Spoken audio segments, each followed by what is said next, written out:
conceito de verdade não é um problema dado. Ele está sempre aí, nas nossas relações com o outro, com os objetos e com nós mesmos. Esse é o direcionamento da exposição Agora Vale a Verdade aqui no Centro Cultural Fase.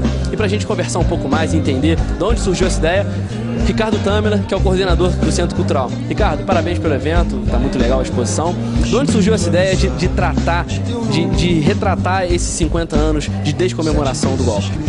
Pois é, obrigado pela presença, Yuri.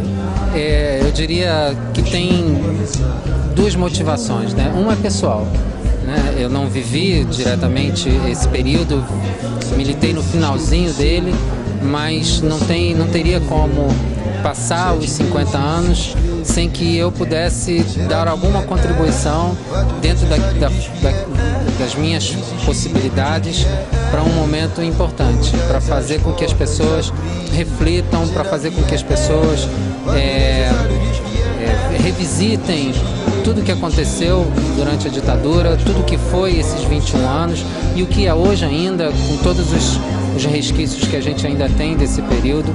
Então, do ponto de vista pessoal, foi uma forma que eu encontrei de dar a minha contribuição para esse momento difícil, um momento que emociona, um momento que deixa a gente um estado de reflexão, sensibilizado, né? Eu me emocionei quando fiz a exposição, me emocionei quando lidei com algumas coisas que a gente vê aqui. Então essa foi uma motivação. A outra, que faz parte da missão da instituição. Nós temos um compromisso de formação dos alunos que estudam aqui. E a formação, ela tem que ser técnica, claro, tem que ser de qualidade, mas ela tem que ser também de cidadania. A gente tem um compromisso de formar cidadãos aqui dentro.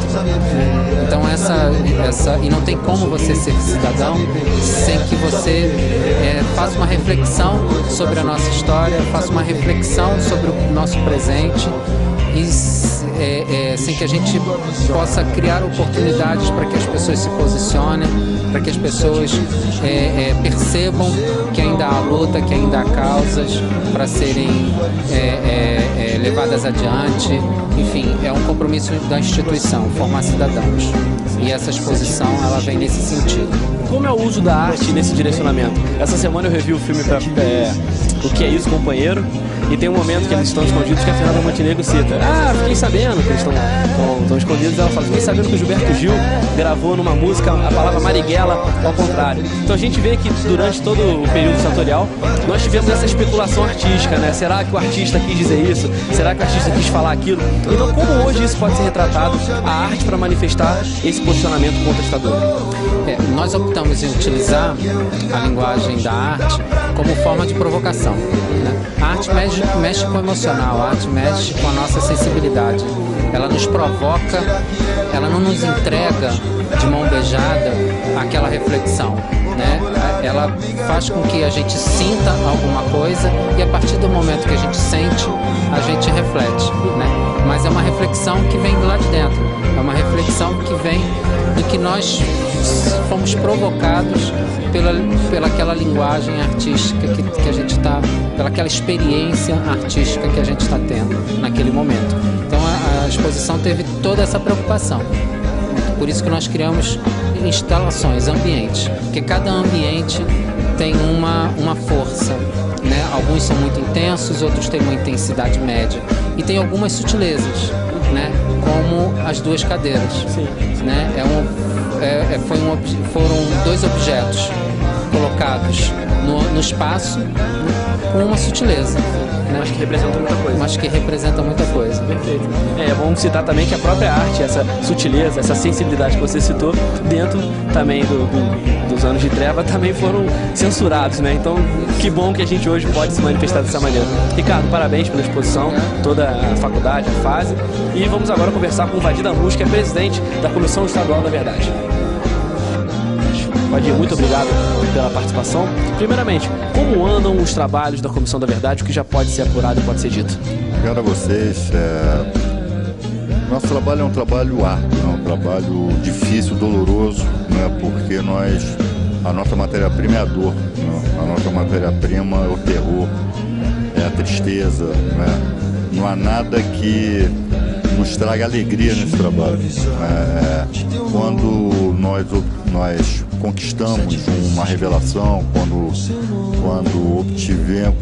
obtemos, né, uma resposta a uma pergunta, né, antiga e que se conquista nesse momento, a sensação é apenas de dever cumprido, não é de alegria. A gente não sai para comemorar como sai para comemorar a vitória do nosso time, né? Então o que nós estamos tentando fazer, nós da Comissão do Rio, a Comissão Nacional, as comissões estaduais, o que as famílias de desaparecidos fizeram desde a década de 70, entidades de direitos humanos, enfim, é tentar revelar à sociedade brasileira o que aconteceu naquele período de horror, né? E do meu ponto de vista, existe uma questão que tenho a impressão de que as comissões da verdade não avançarão mais do que já avançaram. É a questão dos desaparecidos. Ou o Estado brasileiro, e agora eu me refiro ao Estado democrático de direito brasileiro. Eu não estou falando do Estado ditatorial. Ou o Estado brasileiro vem a público através dos seus mandatários, através de seu chefe de exército, da Marinha, da Aeronáutica, do Ministro da Defesa, e diga o que aconteceu, onde estão desaparecidos, se de fato foram jogados ao mar, ao rio, se foram enterrados, se foram esquartejados, se foram incinerados, mas digam, porque a perpetuação dessa condição de desaparecido, ela é uma maldade. Que a ditadura pratica a maldade faz parte da lógica ditatorial. Agora, a democracia não. A democracia, isso é inaceitável. Então, nós temos que iniciar um amplo movimento para exigir do Estado democrático de direito que resolva definitivamente a questão dos desaparecidos e todas as questões relativas à ditadura aqui no Brasil.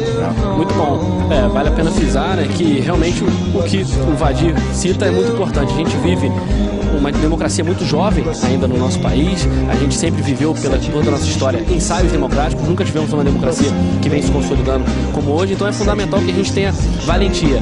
Foi citado ali, por exemplo, alguns líderes, a própria exposição mostra alguns grandes guerreiros, alguns grandes rebeldes que realmente defenderam a democracia nesses tempos ditatoriais. Eu quero citar a Marighella, que Marighella falava que a gente tem que ter valentia e coragem, porque é isso que sustenta a nossa luta. Então, perfeita a sua fala. Para a gente poder encerrar, Vadir, o que você acha que aqui em Petrópolis, a Casa da Morte, que foi um dos grandes centros de tortura específicos aí do período ditatorial, tem a contribuir com toda essa história, com todo esse apanhado que foi feito? A cidade de Petrópolis tem essa marca, óbvio que a cidade não desejava isso, seus habitantes não desejavam, essa cicatriz chamada Casa da Morte. E talvez seja o episódio centro de tortura daquele período mais blindado. É aquele de que pouco se sabe, tem muita especulação, né? Mas pouco se sabe. Nós não sabemos até hoje quem de fato passou pela Casa da Morte, não se sabe. Há especulações. Só se sabe que Neide Etienne Romeu passou por lá e sobreviveu. E se não fosse por ela, provavelmente nós não saberíamos da existência da Casa da Morte. Então é uma tarefa saber quem passou por lá, né? E é uma tarefa transformar aquela casa em casa da vida, em casa da democracia, um centro memorial. A cidade de Petrópolis, ela tem que dar a volta por cima, desse ponto de vista institucional, se livrar dessa mácula, e não é demolindo a casa, não é fingindo que ela não existiu, ao contrário, é reafirmando que ela existiu, mas que agora ela serve à democracia, mas que agora ela serve para contar aquela história, para que aquela história nunca mais se repita. E essa é a luta que todos nós, petropolitanos ou não, né, temos que travar.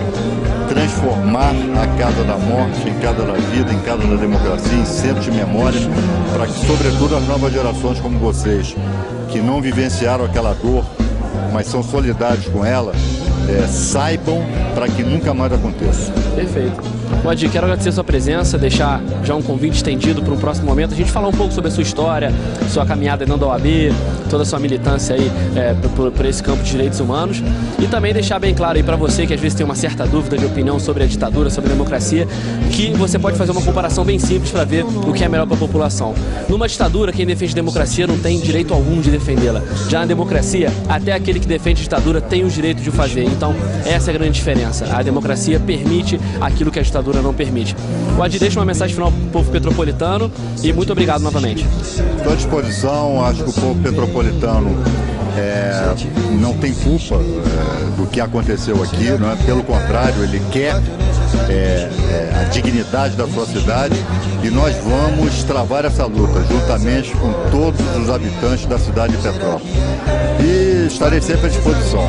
E um abraço especial aos vascaínos aqui de Petrópolis. Obrigado, Moacir. Um abraço. De volta com o programa Falando Sério.